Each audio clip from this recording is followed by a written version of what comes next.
Hi everyone, welcome back to Art Lessons with Rossi. Today we're going to be doing a value scale, and we're going to be doing a value scale in both hatching and stippling.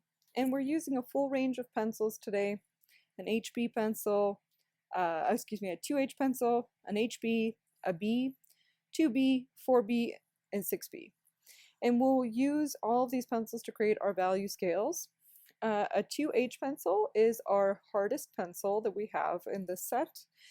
A hard pencil means that the mark that you make is lighter, and a 6B pencil is the softest pencil we have in this set, and the lead in this pencil is much softer, therefore the marks that we're going to get are darker.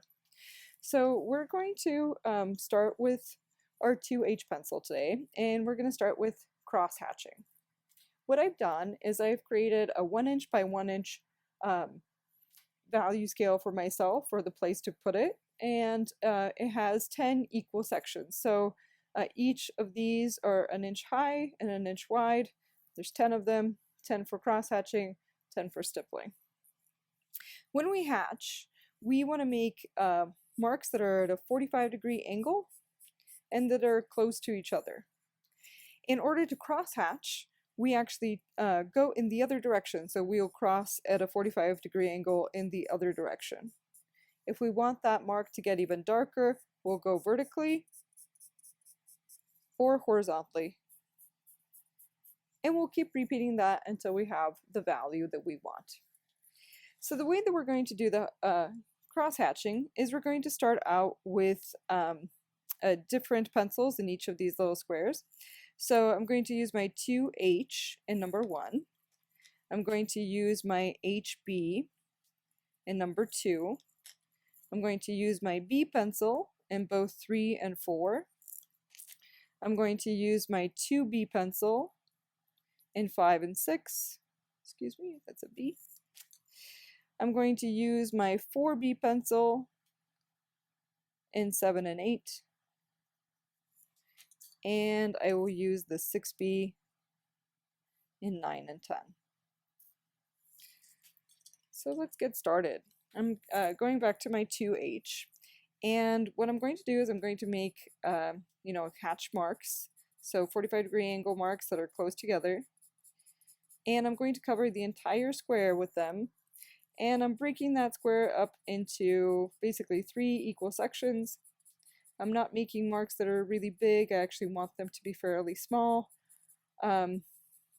Definitely about like a 1/4 of an inch or so. And I can go back over them if I want them to blend a little bit better. So this is the one where I'm going to use hatching and cross hatching in 2H and in this number 1. And I'm not even crossing them at this point. I want this one to stay pretty light. So I'm actually happy with that one, just not just using hatching rather than cross hatching. For the next one, I'm going to go to an HB, and you'll see that the HB pencil right away is just a little bit darker than the 2H because the lead is softer. And again, I'm going to cover the entire square. And I'm going to cover that square with hatching. So the point of a value scale is that you increase the value in each of these little sections, kind of stepping up by 1 value each time. So we can see a difference in value between these two, and we've just used them as a single layer. So the 2H is pretty light, HB is just a little bit darker. I'm going to go to my B pencil, and as I'm hatching, I'm going to hatch in both 3 and I'm going to hatch in 4. Kind of going all the way through. If you look, the value between the HB and the B are pretty close to the same at the moment. So as I cover these 2, 3, and 4 with the first layer of hatching, they look the same. So 2, 3, and 4 kind of look the same at the moment, which means that I need to increase the value in both of these. So I'm going to start with the B. With the 3, I'm going to go in the other direction, so cross hatching this little square, and therefore bumping up the value of number 3. So now there's a difference between 2 and 3. So now I need to do the same thing in 4, but then I'm going to need to go even darker than that so that 3 and 4 look different. So I'm going to hatch in the other direction. And now I'm going to hatch vertically, which is going to help push that value. And it's getting there, but let's just hatch horizontally as well so that it gets even darker. Okay, now we can really see a difference between these two. So now let's go to the 2B pencil and do the same thing. And again, I'm going to be using the 2B pencil in both 5 and 6. I can even go all the way across just like this. And the softer the pencils get, the less of a sharp hatch mark you're going to have, just because the softness of the lead. You can still pull them apart a little bit if you want that distinct line, but I want you to start by working pretty lightly. So we need to take both of these values to be darker than 4. So I'm going to start with 5, and I'm going to go in the other direction, cross hatch it, and you'll see that 4 layers of B and 2 layers of 2B are almost the same value. So now I'm going to push that 2B going vertical, and that should bump it up enough. Yeah, let's go in the other direction too. Let's go horizontal, really bump that up. So now with this one, we really have to go darker. So again, I'm going to go in the other direction, hatching, cross hatching, and cross hatching at a 45-degree angle in both directions, and then going vertical,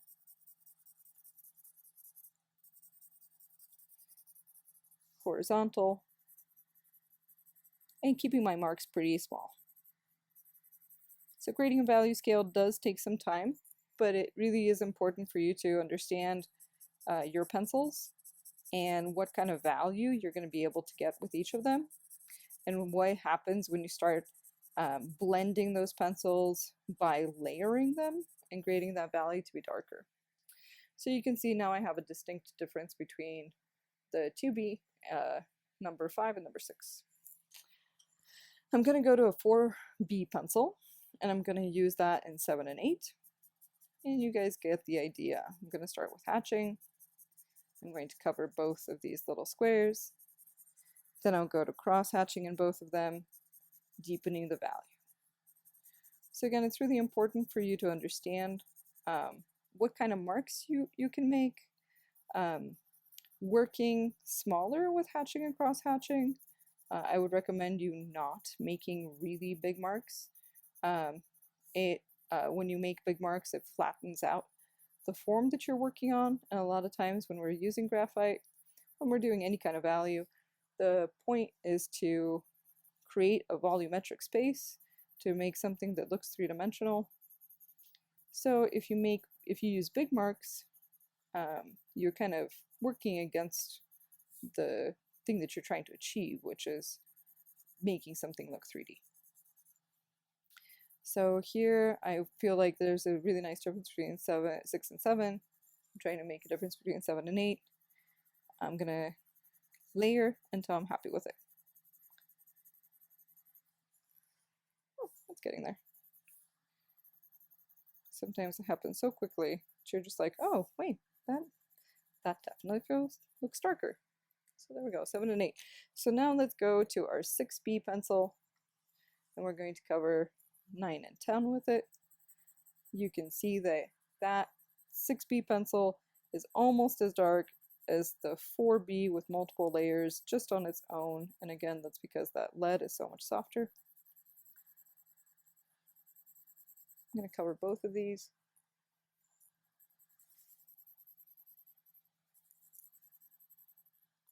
And then for number 9, I'm going to go in the other direction. Hatching, cross hatching. Just to make that little square a little bit more distinct, I'm going to actually go vertical. I don't think I need to go, let's go horizontal. just to make it even. And now with 10, I want to go in the other direction so that I can crosshatch, and then I'll crosshatch vertically and horizontally. But what I really want to start doing with number 10 is increasing the pressure. So I've been working really lightly with these pencils, not putting too much pressure on them at all. And in this last one, I want it to be really dark. So I'm just gonna start pushing down a little bit. And you can already see the difference in that little square. And I could go even darker and deeper with this pencil if I needed to. So now we have a nice value scale. You know, like 1, 2, 3, 4, 5, all of them have a different value. Honestly, I feel like I could probably even push the difference between 6 and 7 a little bit, since I can get so far into 10. I could increase the value of 9, and then also increase the value of 8 and 7. Let's see if, just because I feel like 6 and 7 are really similar to each other. So I can kind of work backward, make sure that the value scale is actually doing what I want it to do, which is to show me the differences in my pencils and what I can do with them.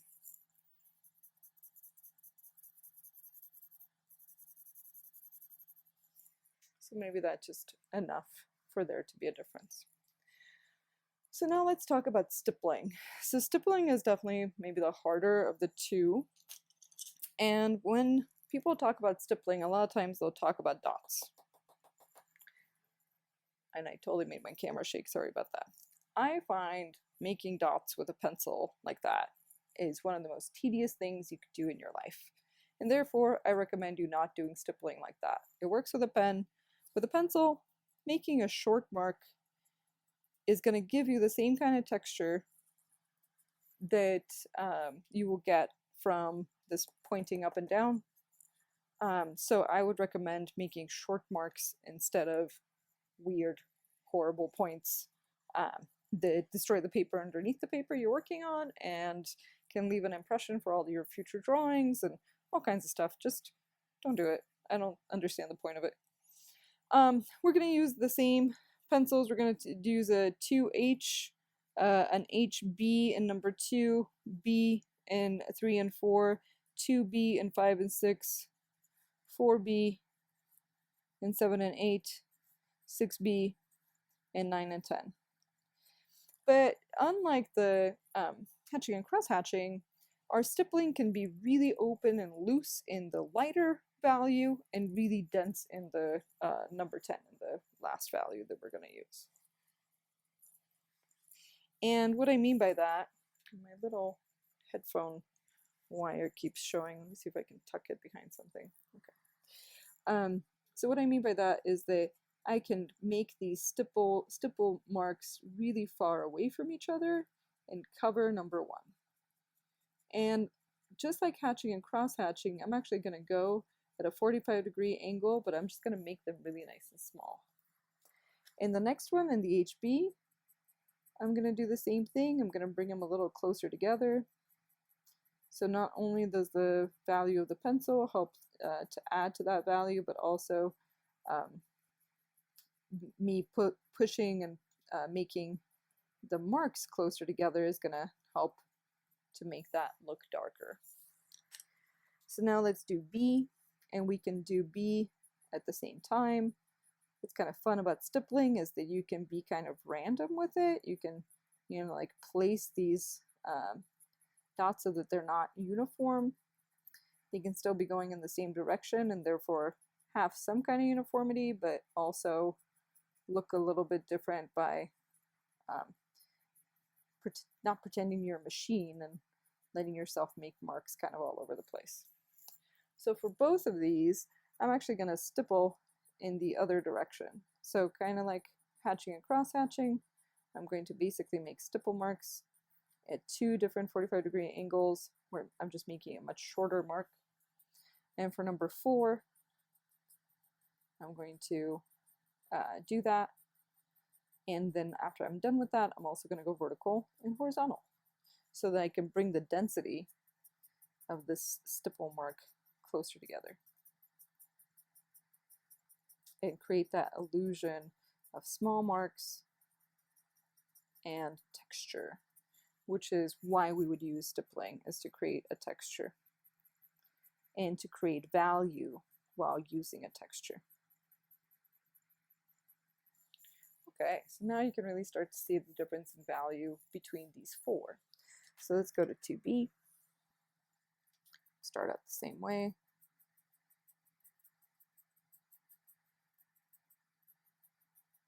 And you get the idea. By the end, the marks are going to be really close together. So number 10, they're basically going to be solid, but we still have done them with stippling. So this direction, let's go in the other direction.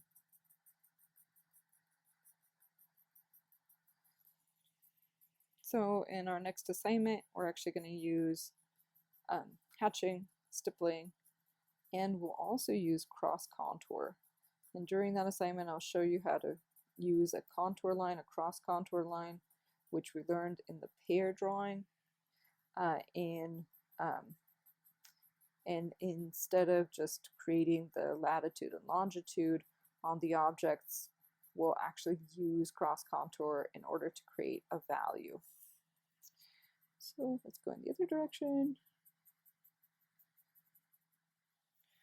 And that's nice and much darker than the other one. Vertical, horizontal. So this one's, I feel, more time consuming. I feel like the stippling actually takes longer. But it does give you a really nice different texture. And this is really good practice. So I want you to finish your value scales before we start our next assignment, because our next assignment is going to be all about using this kind of value. And if you get your hand used to making these marks, it's going to be so much easier for you to continue to observe your objects, be able to draw and develop that value, and do what you want, but your hand will have already been trained on how to make these kind of hatch marks, stippling, really short, regular hatching and cross hatching, longer, yeah, it just practice. Your hand needs practice, just like we were practicing hand-eye coordination. This is also lots of hand-eye coordination so that your hand is making the kind of mark that you actually want, and also the kind of texture that you're observing from the still life. So a lot of our next still life is actually going to be drawing some vegetables. So we'll be drawing onions, potatoes, and garlic. And the stippling is going to work really well on our potatoes. Okay.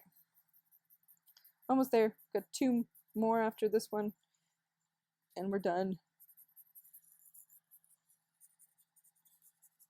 So this is taking me about 20 minutes to do with you guys on the camera, which means I would give yourselves about an hour to do this, because I do things faster than you. Why? I've done it longer than you. It's the only reason. You will be able to do this too, you just gotta put in the time. And then let's go with the 6B. Ooh, look at how dark that is. It's beautiful. I love darker values. And again, sometimes I think about these kind of marks and I think, oh, I'm capturing grass, or I'm capturing the rain. Like, what does the rain look like outside of my window when it's raining? You know, it would look something like this. This kind of short mark. So you can really think about what kind of line quality you want. But again, stippling by making dots, horrible. Hate it. Don't do it. I don't know why people do it. It's torturing yourself. I did used to do a lot of pointillist shading with a pen, where I used a rapidograph pen, which is an architectural pen that's refillable. And I did make those kind of marks, but the tool was so different. Easy to do that with a pen. It's much harder to do it with a pencil. So you also have to really take into account the material that you're using. Okay, so I'm gonna finish this up and make it as dark as I can here with number 10. And that's our value scales. So hatching, cross hatching, stippling. Make those stipple marks nice and fun and textured. So great. See you guys in our next demo, which will be about that onion, potato, garlic piece, which we'll be using cross hatching, stippling, and cross contour. See you then. Thanks.